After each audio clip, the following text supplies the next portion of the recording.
दो राज्यों की चर्चा बहुत ज़रूरी है, पंजाब और उसके बाद जम्मू कश्मीर की बात करेंगे।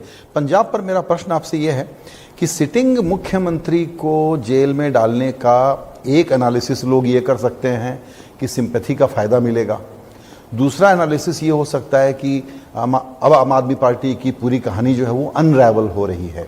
आप इसको कैसे देखते हैं, कैसे अप्रोच किया आप लोगों ने? देखिए, मैंने तो पहले भी कहा था जब केजरीवाल जी का बेल हुआ तब, केजरीवाल जी जहां जहां प्रचार करने जाएंगे लोगों को उनकी जगह शराब की एक बड़ी बोतल दिखाई पड़ेगी और शराब घोटाला उनके पल्ले चिपकता ही रहेगा। अगर सबसे बड़ी असर इसकी होने वाली है तो दिल्ली में होती है। दिल्ली का चुनाव समाप्त हो चुका है, मैं आपको बता सकता हूं 7 की 7 सीटें भारतीय जनता पार्टी अच्छे बहुमत के साथ जीत कर आ रही है। दिल्ली में आम आदमी पार्टी का खाता नहीं खुलेगा।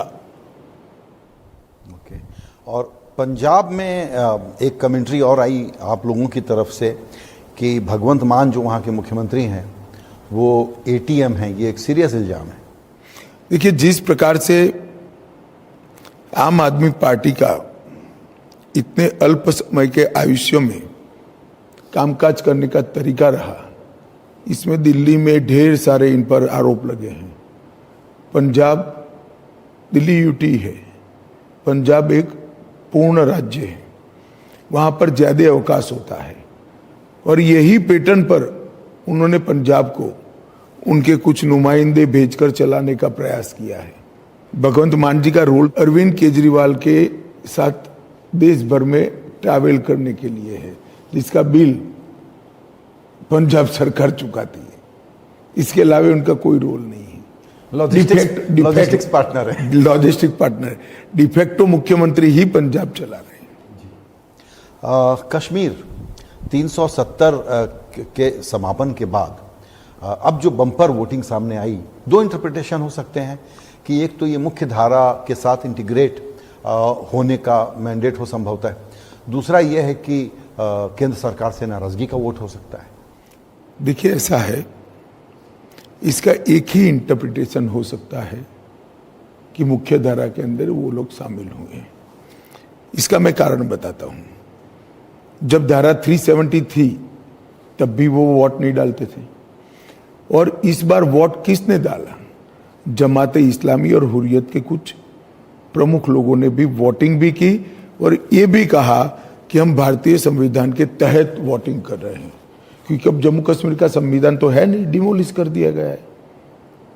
जम्मू कश्मीर अब भारत के संविधान के तहत ही गवर्न हो रहा है। तो मैं मानता हूं नरेंद्र मोदी जी की कश्मीर पॉलिसी सफल हुई है। इतने सालों तक एपीसमेंट की पॉलिटिक्स से और एपीसमेंट की पॉलिसी से कश्मीर को संभालने का प्रयास किया गया। मोदी जी ने धारा 370-35 को समाप्त किया और घाटी में एक स्पष्ट संदेश भेजा कि आप भारत का हिस्सा हो, आपके ऊपर पूरे भारत का अधिकार है और पूरे भारत पर घाटी के लोगों का भी अधिकार है। और मैं मानता हूं इसके कारण वहां लोकतंत्र की नींव बड़ी मजबूत हुई है। केवल लोकसभा चुनाव नहीं, पंचायतों के चुनाव हुए, इसमें 90% तक वोटिंग हुई है। और ये लोकसभा का चुनाव में बाकी भारत के हिस्सों जितना ही वोट पहली बार 90 के दशक के बाद कश्मीर में हुआ है। मैं मानता हूं ये बहुत बड़ी सफलता है और हर भारतीय ने इसका स्वागत करना चाहिए।